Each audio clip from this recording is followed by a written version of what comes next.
Additional Secretary, Government of Odisha, Mr. Jenaji, Regional Director RBI, Mr. Kale CG Ahmedabad, and other panelists, distinguished audience. You heard Mr. Kale speaking about the financial inclusion and my friend from UCO Bank telling about the challenges. I would not like to dwell upon the theoretical part of the financial inclusion, which has been touched by Mr. Kale. But the basic thing is, financial inclusion in India, it is not new, as we know. It is not even the bank nationalization. Even prior, when the cooperatives were started or neighborhood help started, from that age itself, the financial inclusion has started in India. But these inclusive efforts or inclusion efforts, which have made way for so long, what made Reserve Bank of India or Government of India to think, and what is the major differentiator that in the recent policy of the Reserve Bank of India and Government of India? To my mind, there are two major differentiating factors. One is the systematic and structured way of implementing the financial inclusion. The second one is the, as our secretary was mentioning, it is the technology which has made the large difference. That has been the great differentiator. The technological intervention, technological innovations. But for the technological innovations, we would not have thought of reaching these villages because of the ICT technology development in India. The technological intervention only has helped in making, furthering the financial inclusion. In that way, the structured program of Reserve Bank of India in covering the more than 2,000 population villages, which has been by and large done. And subsequently, you see how it is monitored and how it is very well planned. First plan was up to 13 for the more than 2,000 villages. The Reserve Bank of India Deputy Governor himself used to take half-yearly review meeting of all the banks.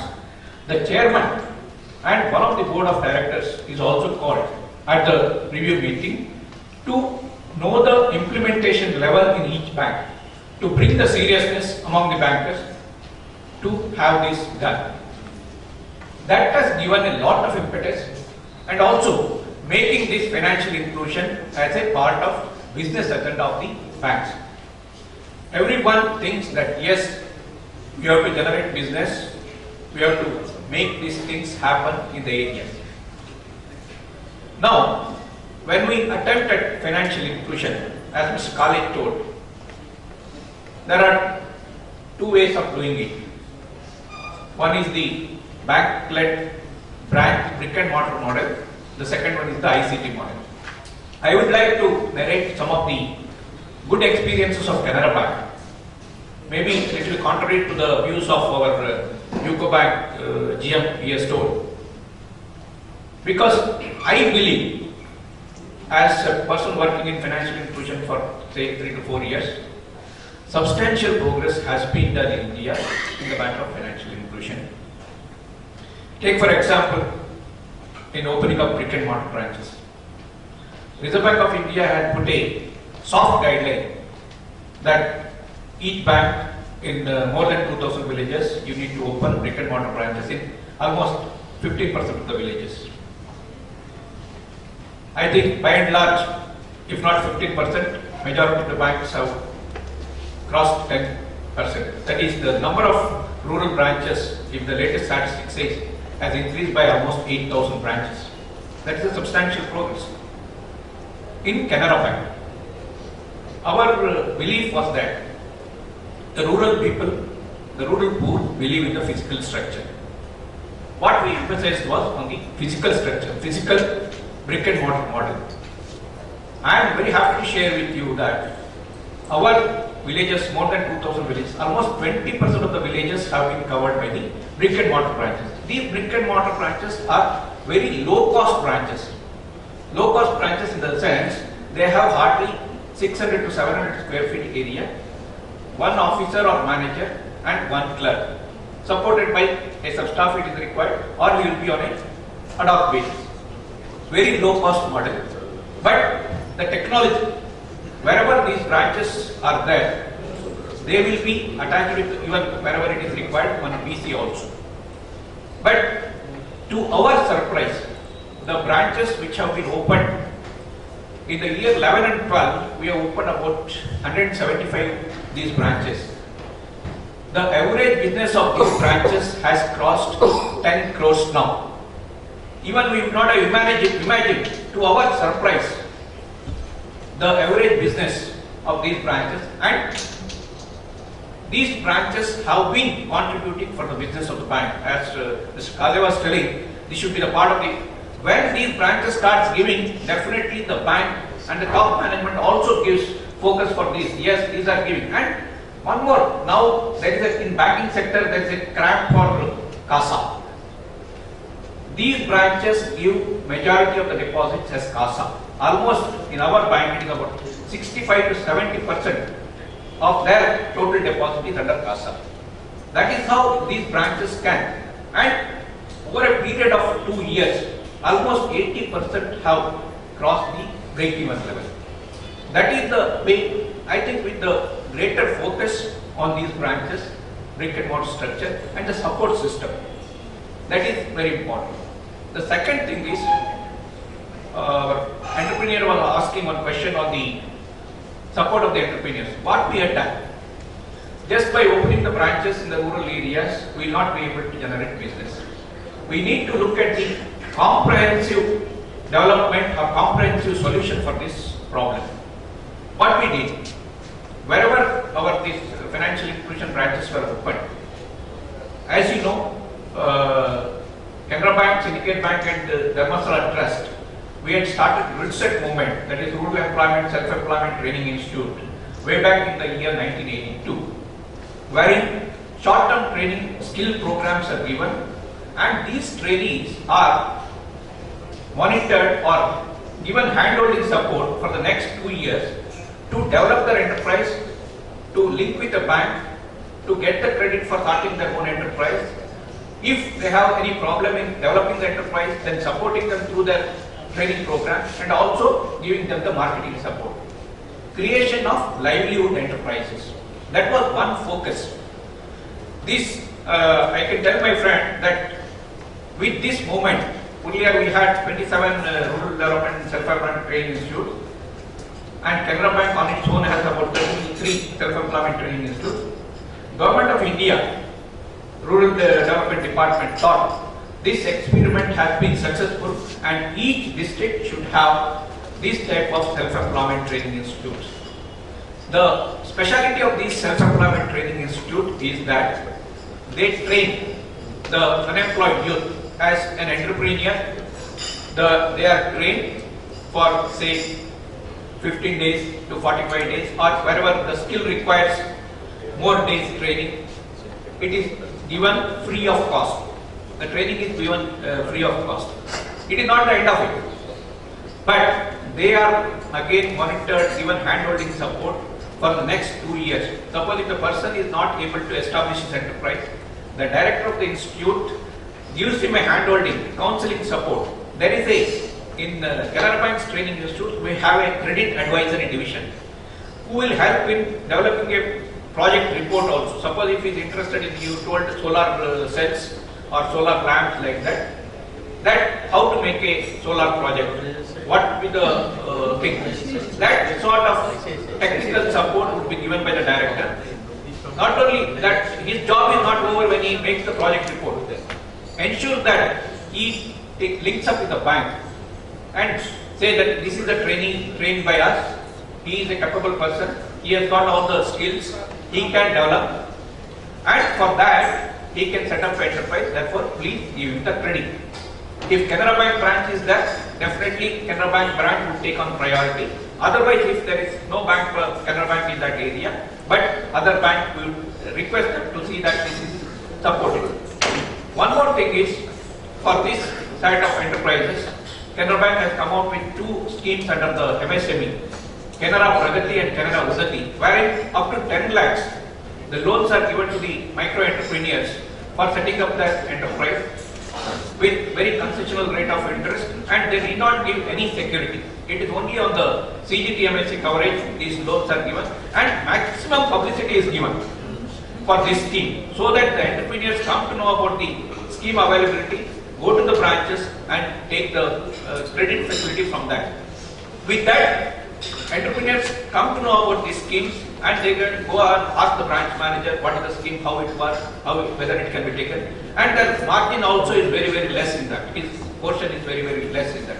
We don't want to make it a 0% margin, because there should be a stake of the person who is making the project. If his stake is there, definitely also he will be interested in carrying the project further. This is how we nurture the entrepreneur and ensure that he sets up his own enterprise. Suppose if marketing problems are there are also counseling guidance. In respect of these women self-help groups and the entrepreneurs who are producing small level goods, bank has set up a marketing arrangement also. In Bangalore and some other places, we have a marketing bank, product marketing bank, where these entrepreneurs' products are kept on that good. The expenditure of this vehicle is met by the bank, and they can keep the product. It goes around the town or the city, it sells the goods and gives the return to the entrepreneur. So that one thing is selling of the goods. Second thing is, if he has got an innovative product, that innovative product is given publicity in different parts of the area, so that he can develop his business. And so many entrepreneurs have got recognition out of that, and they've got good orders also. That is how this sort of training, linking with the training and developing them and making them credit available. With that, livelihood enterprises can be created in the hinterland, and definitely it can be developed. That is one part. Coming to the technology part, yes, we have taken up this technology to ICT handheld machines for implementation of these financial inclusion solutions, where the business correspondent agent handles with the smart card this travel transaction. The major challenge, we have been having these transactions offline hitherto, but we have started now online transactions. Major problem is the connectivity problem. In most of the areas, remote areas, what happens is this business correspondent, he has to go to door to door. When he goes to the door to door, if he is sitting in a place where connectivity is available, then he can transact. But if he has to go to village door to door, then connectivity at each doorstep is not available. That is one constraint, because the postman, he goes to the house, each house, and he delivers through the MO. But the same service, the people, the pensioner or any other person expects from this person also. That would not be possible in the online transactions. He has to sit in a common place where connectivity is available. There are some 10% of the villages all over India, what we have found out, their connectivity even now is not available. Though there is a broad plan of Government of India of making this broadband connections to all the panchayats. All these things are there, but still connectivity is one of the issues. Second thing is in the transactions, because these machines are working at the remote places, the business correspondent is just literate, we can say, either 12th pass or PhD pass or like that. He may not be knowing the exact operations or how to have the machine running. When the problem comes, he raises his hand. Yes, but solution to the problem, again, because the service provider is either at Bangalore or at Mumbai, he will not be able to repair these machines when there is a problem, or even it may be a very small issue, that man would not be able to understand. For that purpose, what we have done is, we have now of late, we have tied up with ILFS, IIBF and our technology companies to conduct almost 3 weeks training program for the business correspondents who have been selected. These business correspondents, once they are selected, they are trained in the skills of doing the business, in soft skills as to how to manage the enterprise also. He should be able to guide a small person who will be able to take an enterprise. His training, he will help him in understanding the working of the machine. If small difficulties are there, if connectivity is not there, then where he has to go to get the connectivity and see that machine is operated. That level of basic understanding of the machine and also technology is made known to them. This is how we have been able to, and the transactions definitely in our bank, the transactions which were say about 10,000 per month, now it has improved to almost 1 lakh transactions per month. Though we had a setback with one of the corporate VCs who ditched us in the mid. But one thing is the attrition of VCs I would like to tell. Canara Bank what has done to address the attrition of VCs. One is this training, full VC, then the connect between the branch manager and the VC. That is the most important thing. The branch manager and the circle head has a common meeting with the business correspondents once in a quarter so that his problems are well understood, and branch manager is advised to give a preferential treatment to the business correspondent agent when he comes to the branch. He need not stand in the queue, he need not wait for, his words are taken as if he is a bank person. He gets credibility, he gets importance, and also he feels, yes, I am also one of the persons belonging to the bank. That sort of feeling is created. The third thing is, what we have done is, the amount, whatever he gets, we give a fixed pay, and whatever commission he gets, that is directly credited to his account. What we ensure is, we pay to the business corporate VC, but on the same day, we ensure that corporate VC's account is debited and it is credited to the VC's account, VCS account. With that, we have seen a very good change in the VC. When he gets the payment on 3rd, even if it is 2,500 rupees, he knows that my account will be credited on 3rd for 2,500 rupees. That change itself has brought a lot of change in the business correspondent agents. Second thing, we had made a convention as per the RBI guidelines. We had made a convention of VCs in one of the districts in Karnataka. There were representations that VCs are not given mobile recharges or conveyance and other things. Canara Bank as a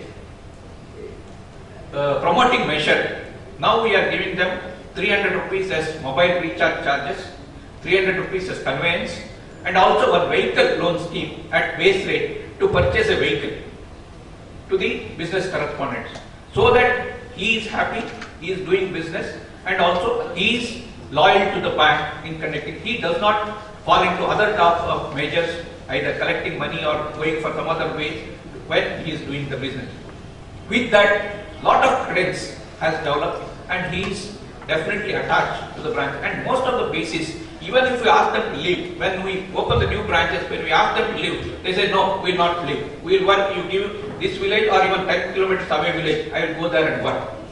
That is the loyalty they have developed towards the bank. It is how we treat these people, what are the support systems we give them, and how we take that feedback.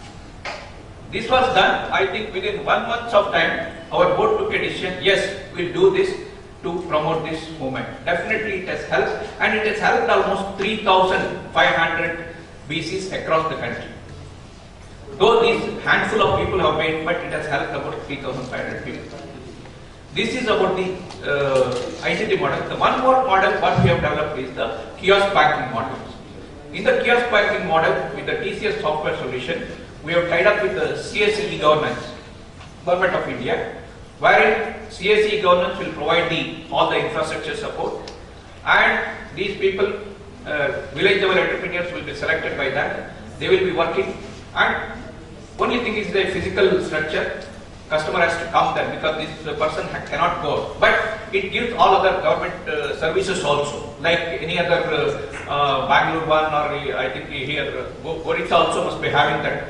All other government services like electric bill payment, telephone bill payment, water bill payment, like that. Each one of the agencies like that. That also, it has given good results. We have started about 150 centers in Kerala. Even I was talking to our people in Bhubaneswar also. Why not? We have CSE governance is also in Odisha. We will tie up with at least in 15 centers so that we can show that it can also be done here.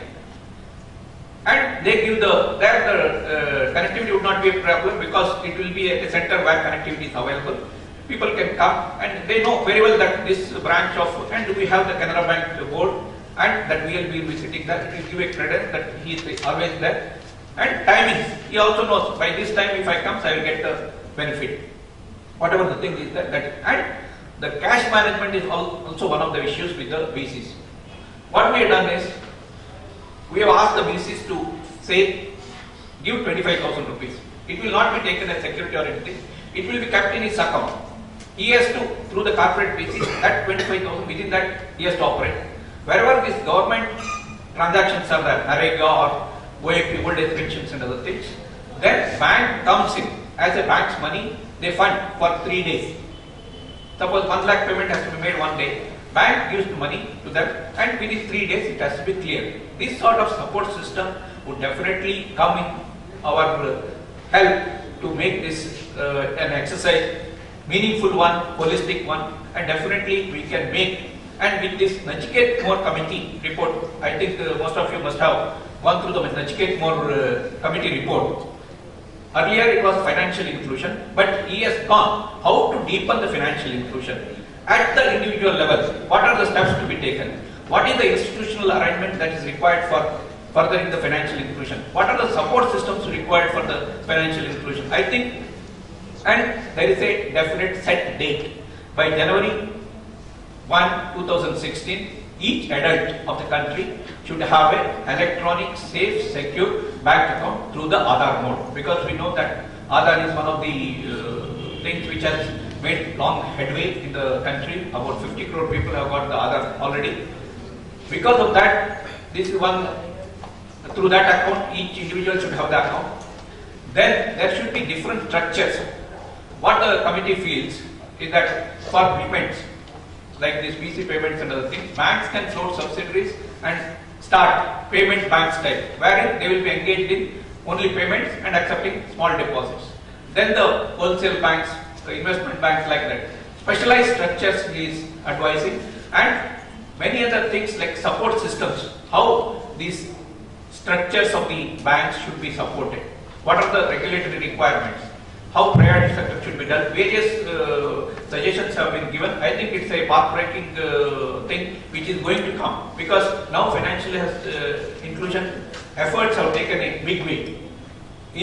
Because there was a break in the middle, because Government of India had come with the common VCs, this one, in floating the tender and other things, almost we lost 1.5 years. But after that, when Government of India gave clearance that each individual bank can go to the corporate VCs or individual VCs, banks have taken steps.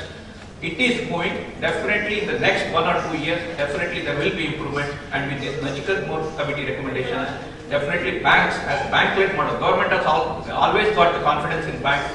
Definitely banks will be able to deliver the goods. Thank you. Thank you very much.